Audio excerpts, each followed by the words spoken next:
Yeah, I mean, it might not be the most targeted bans towards ThunderTalk in particular, but what we've ended up with in terms of these drafts are two very solid drafts that have very clear win conditions. Available. ThunderTalk, though, the prio in the bot lane, and with Guan topside, going to look to start off Dragon number 1.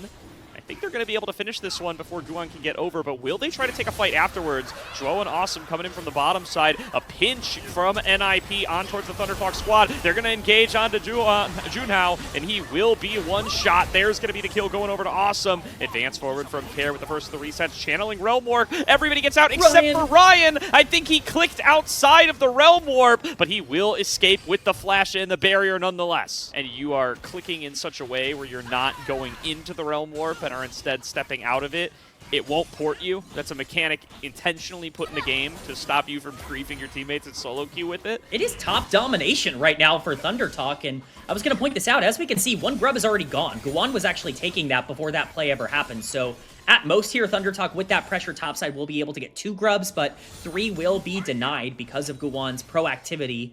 Well done there by the NIP jungler, but what a performance right now from Keshi. Sure. Second Dragon, as soon as it's ready, it's got Guan standing in front of it and calling over the bot lane. Looking set up to be able to work on this one, no problem. Junhao approaching from the bottom side. Will he look for this engage? Does dive in, looking for the smite bite. Actually steals it away, but now he's in a 1 versus 3. Tidal Wave coming in to try to bail him out, but Pop Blossom going to knock him up and take him down. It's a 1-for-1 trade. Zhuo going down as well. Awesome for it to flash away as Keshi is TP'd into the fray. And it will be that trade of lives, but the Dragon going the way of ThunderTalk. Drakes, we talk about a gold lead for NIP, but if there's one way to get back in this game, it's going to be these Drakes, as long as Haru can survive here. Oh, no. Yeah, Haru a little bit collapsed on. Good little dodge there away from the Blooming Bursts, but I think he's done for one way or the other. Tangle Barb's probably going to solidify his fate as Guan connects another Vault Breaker. Care in the mid lane already. He has a majority of Ninjas in Pajamas gold at the moment on this Ahri. He's had some fantastic performances on his most played champion across this split so far, and he'll happily add the first tower gold into his pocket to really accelerate this Ahri. That he probably doesn't have to recall, but yeah, definitely a little bit less room to play with as here comes Guan towards the mid lane. Ulti right on towards Ryan. Pop Blossom right afterwards. Awesome, free to fire away as Guan finishes off the kill. Charm connects onto Junhao. He has to use the Crescent Guard to create a little bit of space. Haru forced back as well as everybody from NIP connecting their skills and pushing him further back. Dodges out on one more Charm to stay alive. But NIP make their pick in mid and continue to exert their will across the map. This is exactly what we were talking about, Gordo. It's the ultimate priority on this one-item power spike for this Ninjas in Pajamas comp that is going to make them so dangerous to play into.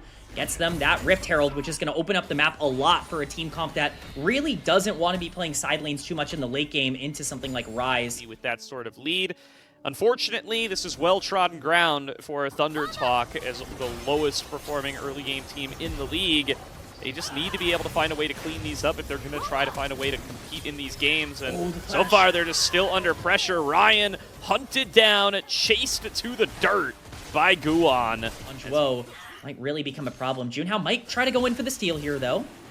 And it's as good a strategy as any at this stage for ThunderTalk if Junhao can try to force his way in there. Does get jumped on, and this time NIP know their target and isolate him. Will be a trade kill back onto Zhuo, bursted out by a nice little Spell Flux combo out of Haru. ThunderTalk get a little something back, but it's the 1-for-1 trade. Care advances forward, charms on a Haru, but now he's up too far. Keshi finds the CC, Keshi blows him up, Haru gets a second kill, but now Keshi's over the wall, going to have to try to escape, and will be able to do so. You just can't be making those kinds of mistakes. Junhao very far behind in the jungle matchup, but as we know with Xin Zhao, you are never out on that champion. One good knock-up, and you can be in a pretty dominant spot. For now, it's going to be that mid lane turret falling. More gold going into the pocket of the main carries. And already sending multiple members up towards that side of the map. And Care might be the one who actually walks away with an extra outer turret.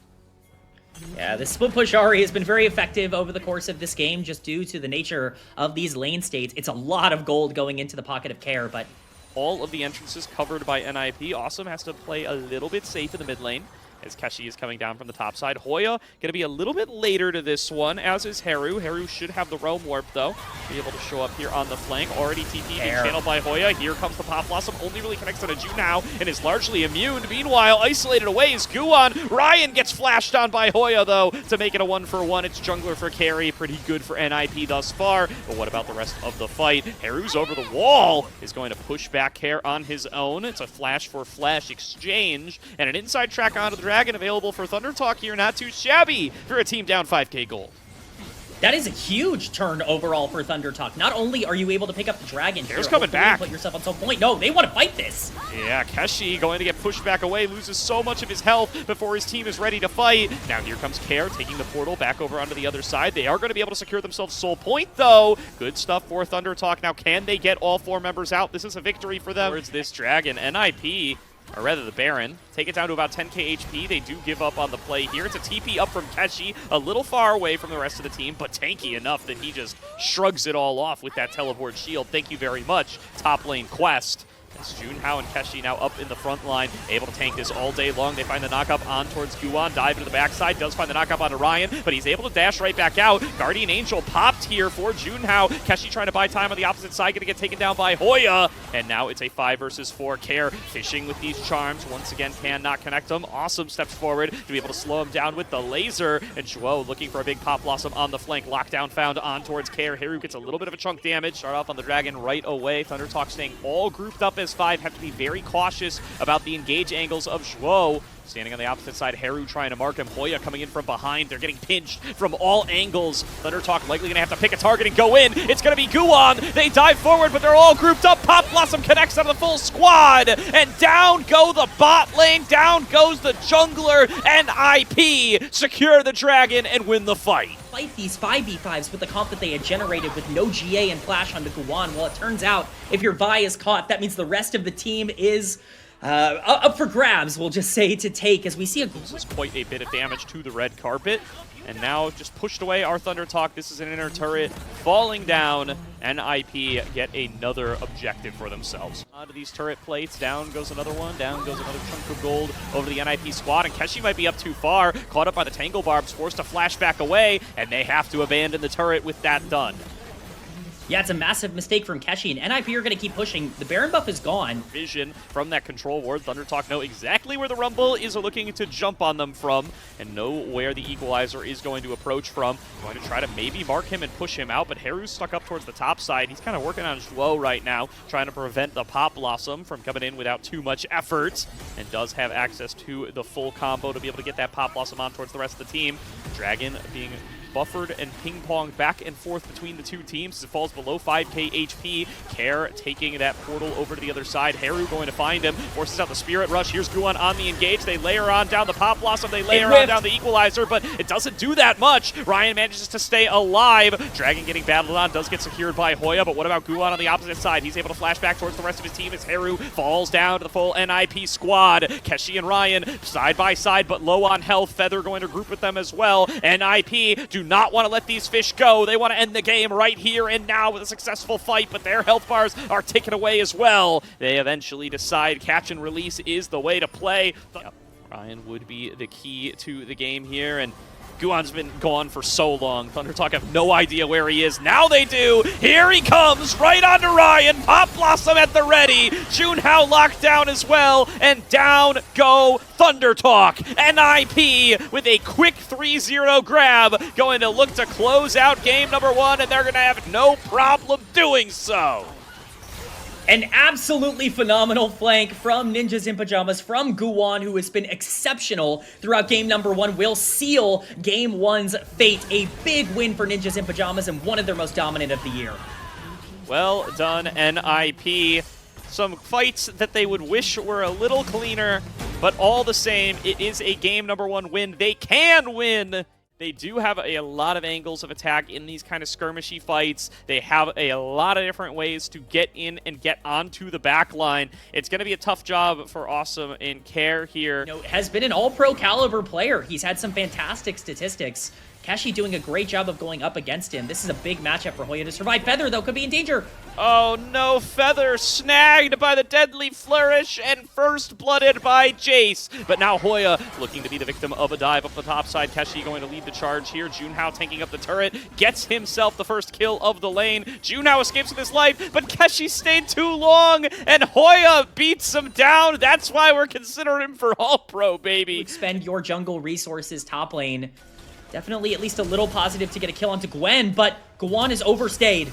Yeah, Feather finds him here, gets the stun, and there go the lights. It's got to be a flash to get the recast from Junhao on the Paranoia. It's a little bit shorter range than you think it is, but he cleans it up regardless. Still unavailable, and, you know, he's got his own pretty significant lead up on this top side. The kill definitely helping him out, and the fact that Hoya traded kills onto him meant that he did not get to use the zombie to pick up those minions. He's definitely going to prefer the kill, but...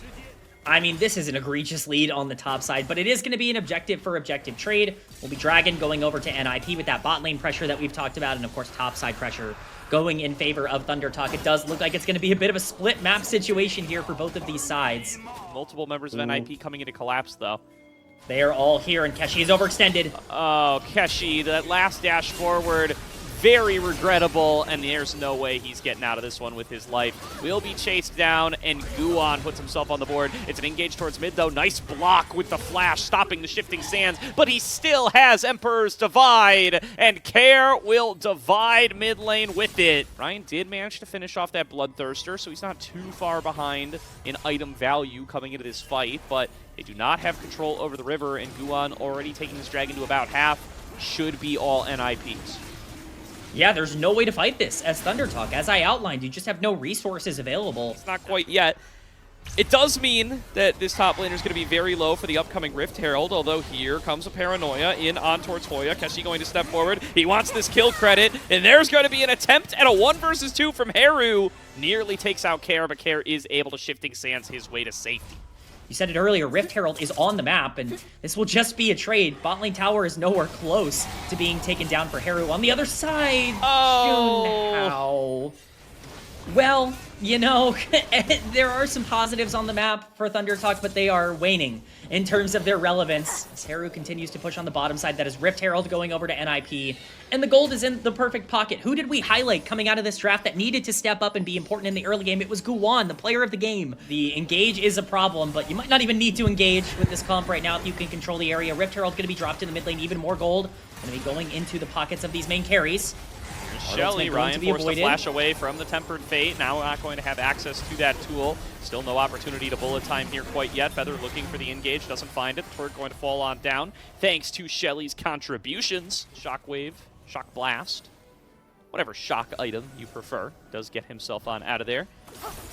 Eyes on Keshi still. Keshi now did just hit his second item spike. He gets the Dusk and Dawn. That item is busted. And IP have a complete domination over this river. And TT have to fly blind into it.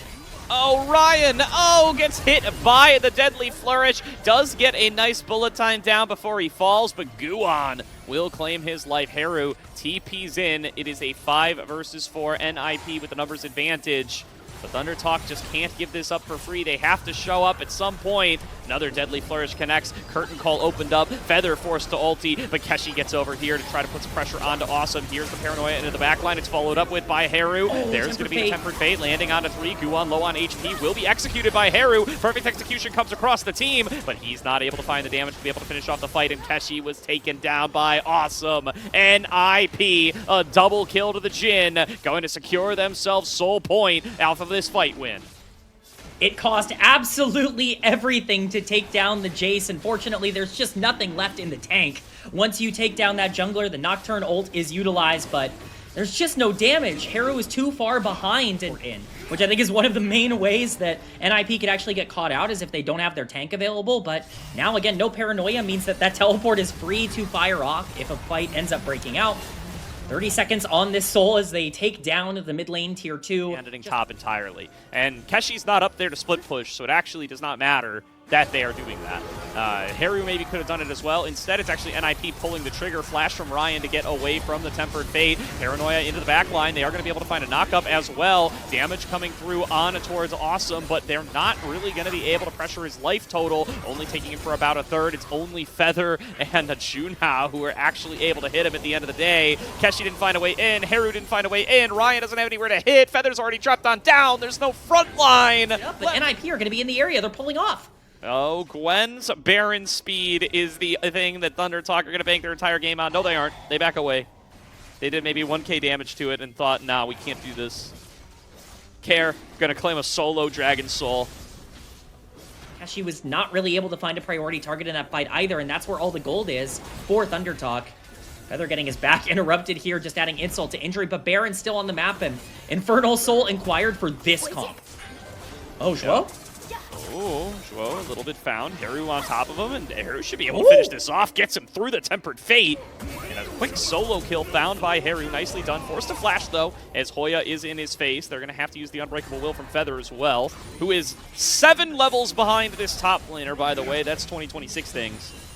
And we'll see if they can make that now with Guwan having so many defensive traits. Oh. Feather. I can't believe Awesome landed that Deadly Flourish, but RIP Feather. And you know what? A quick moment of oh, wait, hang on a second. Dive in from Junhao. Quick magical journey out. I mean, that's one of the paranoias of all time. NIP are able to get out of there in about an instant. Curtain Call opened up, going to try to soften up some of these targets. In comes the Unstoppable Onslaught. Doesn't actually directly connect on anybody, but it does isolate Ryan. Big decimating smash connects. Tempered Fate over the wall. Zhuo bringing in the reinforcements, and Keshi's got to get the hell out of there, but no opportunity. Nowhere left to go. Ryan hunted down by the top laner. Awesome, looking for one more shot onto Keshi. He lines him up and knocks him down. Fish in a barrel for the NIP AD carry. That off with the pick onto Feather. And then unfortunately, Keshi is the one who gets tagged at the end. That gold lead does not really matter when the rest of your team cannot survive anything. And Akali's getting solo killed by the Scion, who was destroyed in lane at this point. It's really just more of a formality. ThunderTalk running for the hills. This bot lane tower being taken, and I imagine it will be much more with this Baron buff. Yeah, the siege is going to be difficult to respond to for ThunderTalk, and I mean, a moment of silence for Clear Love and the EDG boys, right? One must imagine them pounding their fists on the table here, just begging ThunderTalk to be able to find a way to win a game. And it is not coming up here. Tempered Fate going to slow up Feather. They are going to be able to dive in onto him. Keshi and Haru find their way onto the Jace. Guwan falls down, as does Care. The best looking fight ThunderTalk have had all game, but it just comes too little and too late. Awesome still alive. Hoya can tank turret all day long. It's still a 3-for-2, and it's still the base getting busted open by NIP. We've given a lot of credit to NIP's plays throughout this game. Well, that was the reward for their plays, is the bit of the wallet diff they had there. So they continue to siege down this inhibitor. Bot lane inhibitor will go down despite the fact that that fight went completely awry. NIP will be walking out with even more gold in their pockets. They're looking for this mid lane inhibitor tower as well, and they will likely be able to gather it with their Baron buff. Yep. Quick couple of inhibitor turrets, quick inhibitor gained right here, just because it'll force ThunderTalk over into a fight, and then they don't have to take any sort of risky positions. But I mean, Junhao's on Nocturne. You can't fully force this guy out unless you find him. There goes Feather. There goes Haru. 2 members already gone. Care might even be able to finish Haru. Oh, they're opening up with the curtain call, and here we go. See, we're just going to ignore the Elder Dragon. In goes Hoya. Charge onto 2. Quick double kill for the Scion top lane, making a triple kill to the Scion top lane. Hoya, despite the early game struggles, arrives to game number 2 and is looking to see if he can make it the full penta. I don't think it's going to happen, but NIP happily march into the base. 3 kills to their name. Haru dives his way in to make the last possible stand. Pushed back into the fountain. Executed by NIP. And they will successfully complete their mission. 2-0. Top 2 in group perseverance. Locked in. They have an upper bracket spot in Knight's Road. Is a little bit risky, right? You're now relying very much on a Poppy wallbang, which is a little bit hard to hit, or a public execution. Really, the main combo that you have right here is between Nio and Cream leaping on in, getting that big shockwave off. It's not that you can't hit it, it's just a little bit harder overall. That other teams have had versus TS, that's where they've been able to exploit this roster as well. And if you can just keep repeat ganking, keep seeing if he's available. I mean, is he just dead? Tower plate. He just dies. Yeah, what? He just dies. What? And Nayu focusing on the top side. There's no vision to spot this up, so Xiaoshu, despite the fact that he got first blood, could go down here. Has level 6 to try and escape. Might choose to use it, but unfortunately is going to get stunned up once by the public execution and once by the Pantheon, who jumps right in on top of him. Xiaoshu still alive as the dragon will fall in the favor of JDG, and they will gladly trade their top laner's life. Took a while. Took a He's really going long for while. it! He's 1, going for it! 2. Okay. Just about going to be the stun coming through from Nio. Don't have it available for you there. Still, at the same time, it is going to be Nio sees people down towards the bottom side of the map and will just head straight towards these grubs. Should be able to pick up all 3 of them. As much as Junja is making his way up, should be way too late to be able to really impact onto this objective. Pantheon super efficient at clearing the grubs as junglers go. This 369 has unfortunately taken some more negative trades up against Xiaoshu. Sion has hit some important itemization up against the Ambessa. Really need it. JDG gonna start it up.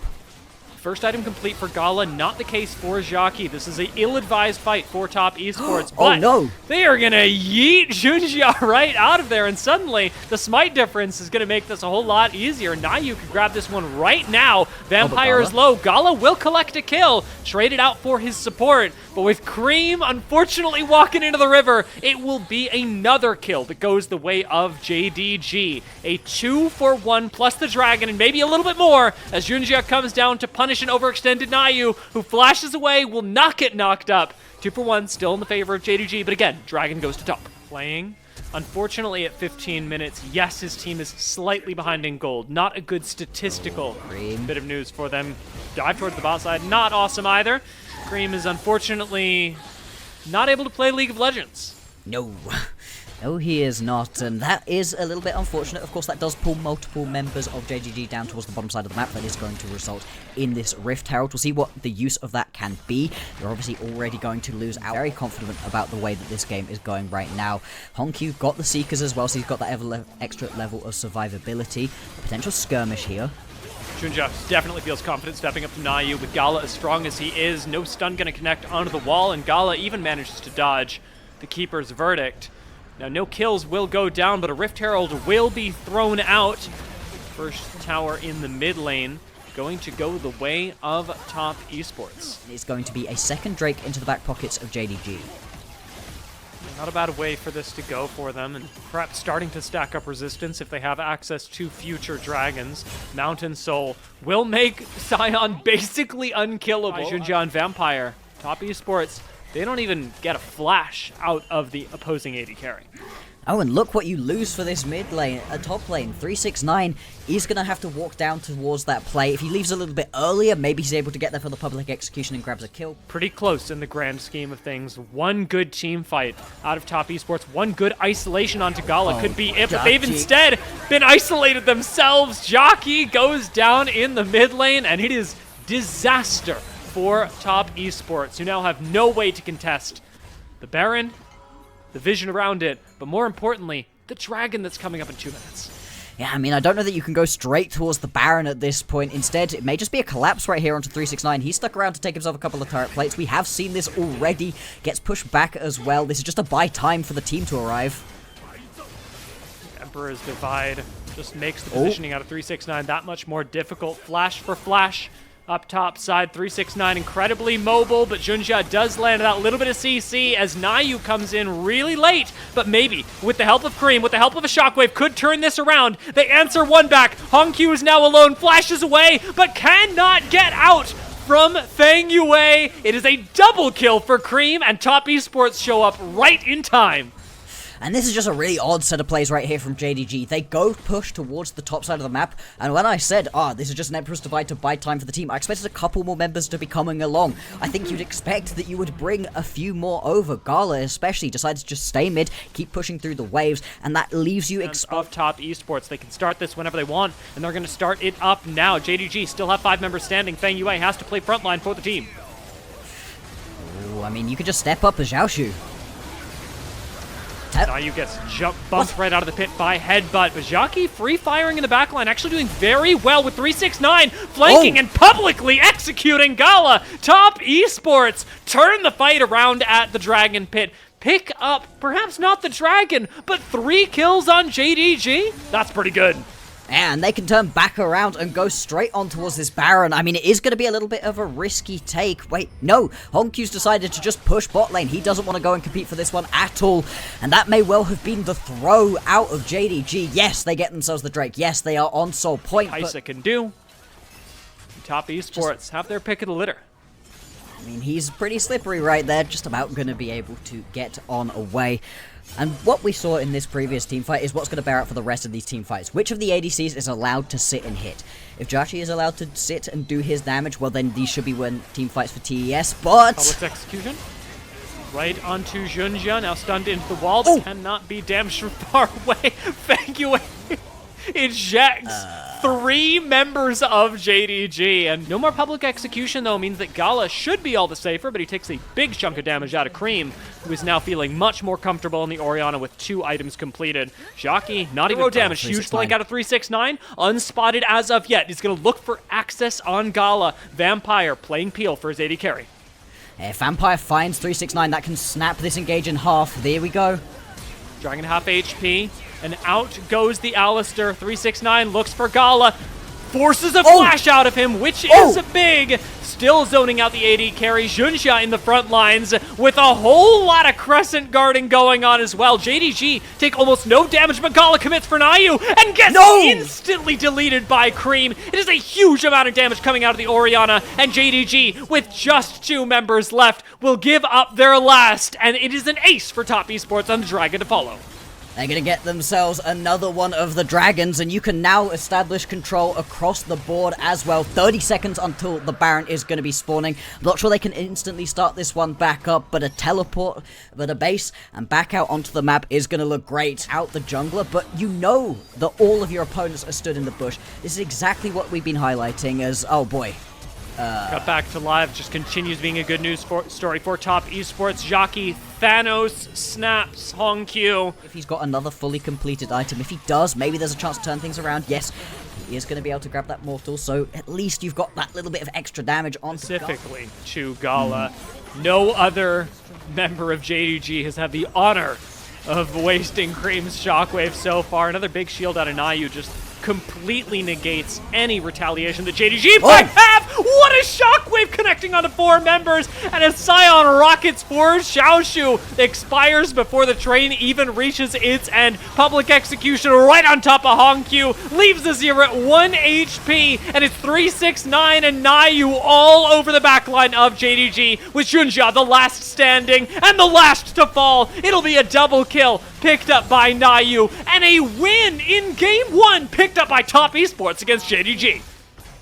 As much as JDG came into today as the favorites, top esports, they're playing for top 4. They needed to win this series. I don't know.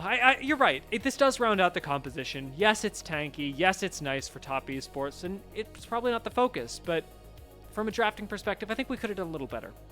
Not going to be any surprises right here. Nayo is going to just move through mid lane. He does go for a little bit of damage. Why not? Gets a little bit of extra mana out of Hongq as well. But Junjia doesn't look like he wants to just instantly concede this one. You're right about the skirmish, just wrong side of the map.